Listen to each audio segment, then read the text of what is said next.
I came home early from a work trip to surprise my husband. Instead, I walked into the living room to find my mother-in-law hosting a family planning meeting. My spot on the couch was taken. My place at the table was gone. She looked up casually and said, "We're deciding how to move forward, with or without you." My husband looked me dead in the eye and said, "You weren't supposed to be back yet." I wasn't supposed to be home until Friday night. But the work trip in Denver was awful. Long hours, bad hotel food, and a conference room full of people trying to one-up each other. By Wednesday afternoon, I was exhausted and, honestly, I just missed my husband. Ron and I had been married for 4 years. Not perfect, but solid, or at least I thought so. We lived in a modest ranch-style house in a quiet neighborhood in Overland Park, Kansas. Nothing fancy, but it was ours. We didn't have kids, though the topic had come up more than once, and not always in pleasant ways. Sylvia, my mother-in-law, hated that I hadn't gotten pregnant yet. Said it like I was slacking off on a job. Still, I thought Ron and I were on the same page. At least, I hoped we were. I changed my flight to Thursday morning without telling him. I wanted to surprise him. I was even thinking about picking up takeout from his favorite barbecue spot on the way home. I didn't. Thank God I didn't. I walked through the front door at 3:17 p.m. I remember the time because I looked at my phone as I grabbed my keys from my bag. I expected silence. Maybe Ron would be working in his office or watching TV in the den. I rolled my suitcase inside and set it quietly in the hallway. That's when I heard voices. Not the TV. Voices. Talking. Laughing. Then a low, familiar voice, "Sylvia. I just don't think she has what it takes," she said. "She's soft. This family needs someone stronger." I stood there frozen. I was about 20 feet from the living room, just behind the wall that separates the front hallway from the open-plan space. Another voice, Paula. She gets overwhelmed by everything. Even Thanksgiving. How's she supposed to handle a baby? Then Mark chimed in. "And she's not even working full-time anymore, right?" She cut back. That says it all. I felt my skin go cold. The air around me thickened. My chest tightened. I wasn't breathing. And then Sylvia again. Louder this time. "We're deciding how to move forward, with or without her." My ears rang. I walked the last few steps into the living room. They all looked up. Ron didn't say a word. Sylvia raised her eyebrows like I was interrupting some important event. Like I was late to a meeting that was never meant for me. "Oh," she said. "You're home." That was it. That was her reaction. Like I'd ruined her brunch. I looked around the room. Sylvia was sitting on the couch, my couch, where I always sit when we watch TV. She had a stack of papers in front of her and what looked like a yellow legal pad filled with notes. Paula and Mark were on either side of her. Ron's brother's girlfriend, Amber, was sitting on the floor, nodding along. And Ron was in the armchair in the corner, arms folded, eyes blank. He wasn't shocked to see me. He didn't even look embarrassed. He just stared at me and said, "You weren't supposed to be back yet." I could barely process what I was seeing. I said, "What the hell is this?" Sylvia looked around like she didn't understand the question. "It's a family meeting." "A family meeting?" I repeated. "Yes," she said calmly. "We're discussing next steps. We didn't think you'd be here yet. You weren't on the schedule." On the schedule. Like I was an employee who came back early from vacation and walked into a staff meeting that had turned into a mutiny. I looked at Ron. He still hadn't moved. I said, "Did you know this was happening?" He nodded. "Yeah." That they were talking about me? Deciding whether to what? Keep me? He said nothing. Sylvia spoke instead. "You've made it clear you don't want the same things this family does. We're just trying to move forward without any more disruption." I laughed. It came out hard and cracked. "So, you're staging some kind of what? Intervention? Coup?" "No," Sylvia said coolly. "We're protecting the family legacy." Family legacy? What the hell was this? Succession? That's when I saw it. The papers on the table. They weren't random notes. They were documents. Typed outlines, bullet points, a printed calendar with names on specific dates. One had my name at the top, under the heading Obstacles. I walked over and picked it up. I read one line and felt my stomach twist. Delay in pregnancy. Impact on family growth plan. Emotional unreliability. See Thanksgiving 2022. Financial concern. Part-time employment reduces contribution. That's when I knew. This wasn't just some vent session. They had been planning this for a while. Talking about me.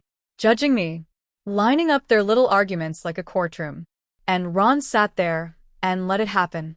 I turned to him and said, "You let them do this? You didn't stop this?" He looked away. "It's not that simple." "No, it is," I said. "You let your mother draft a report about me, like I'm some kind of failed employee." "She's just trying to help," he muttered. "Help? Help what, Ron? Replace me?" Silence. Paula stood up. "You're overreacting. No one's replacing anyone." Mark snorted. "You just walked in at a bad time." I stared at each of them. I couldn't believe how calm they were. Like this was all normal.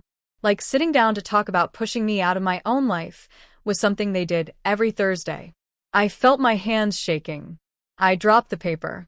I said, "I want all of you out of my house." Sylvia raised an eyebrow. "This is Ron's house, too." "Then maybe he should decide," I said, looking at him. He wouldn't meet my eyes. That was the moment I knew I'd lost him. But I wasn't going to lose everything.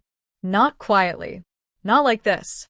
So I stood there, my hands shaking, my mouth dry, and something in me, something deep, snapped.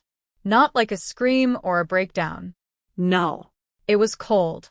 It was quiet. And it was final. I looked at Ron. I didn't cry. I didn't yell. I just said, "You have 1 hour to get them out of here." Sylvia stood up slowly, like a queen being dismissed. "You don't get to make demands," she said. "You're not in control here." That's when I smiled. Just a little. Just enough for her to see something had shifted. "Actually," I said, "I am. This house is in my name. I bought it before we were married. You're all trespassing. And if you're not gone in an hour, I'll call the police." Ron's eyes flicked up fast. "You wouldn't do that." I walked to the hall closet, pulled out a file folder, and tossed it on the coffee table. Title. Date. My name. "You signed a prenup.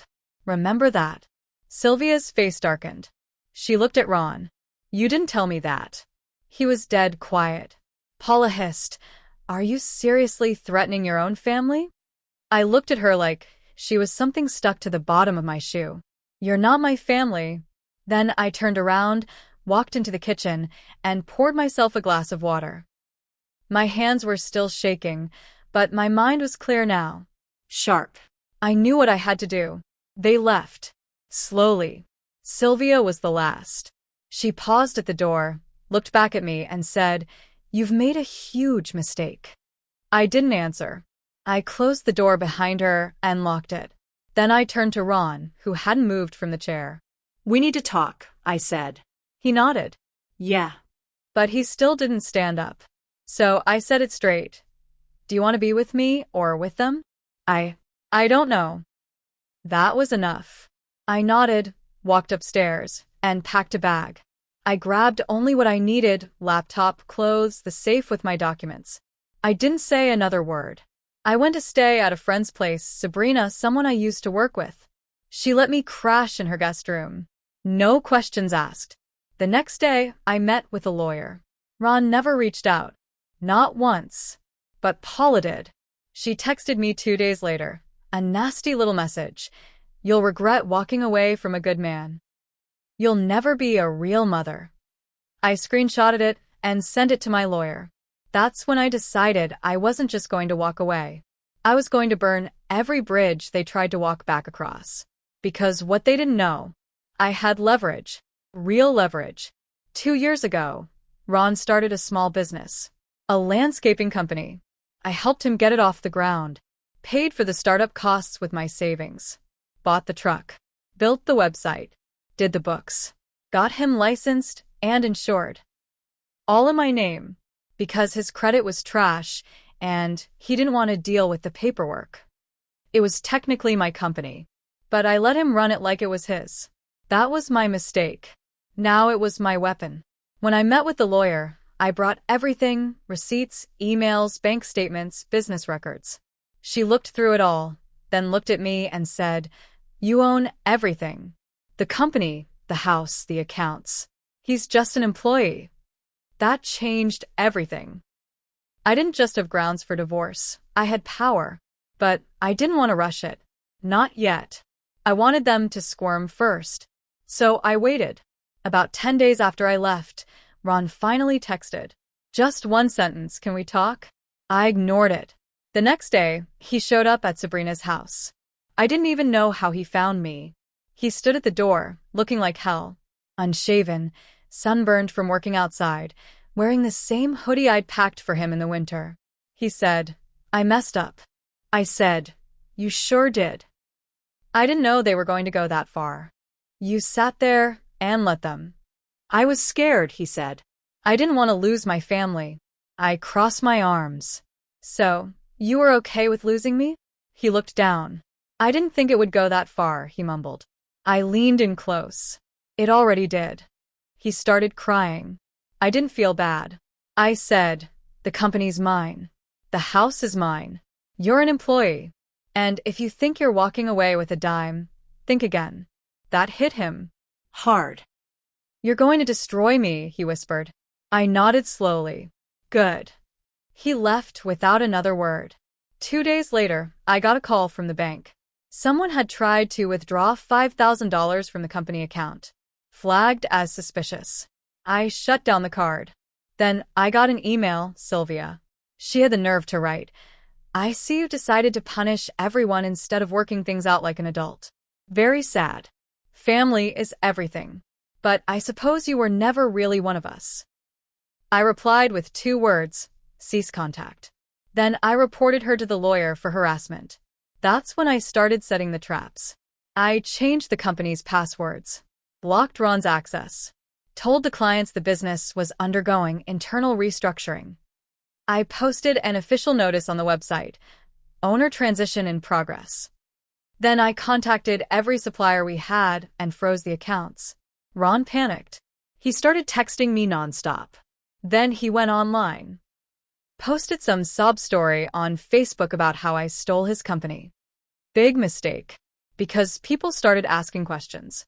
And I started answering them. Publicly. With receipts. His friends turned on him. Even Mark backed off. Then someone messaged me anonymously. "Just so you know, Sylvia's telling people Ron's filing for full ownership of the house and suing you for defamation." I smiled. Let them try. Because what Sylvia didn't know, what Ron forgot, was that I had audio recordings. From before the family planning meeting. From weeks before. I'd recorded a phone call with Sylvia when she said, and I quote, "We'll find a way to push her out. It's time Ron stops letting her hold him back." I had it backed up, labeled, time-stamped. My lawyer nearly hugged me when I played it. So now? Now I had proof of intent, harassment, conspiracy, and we weren't even close to done.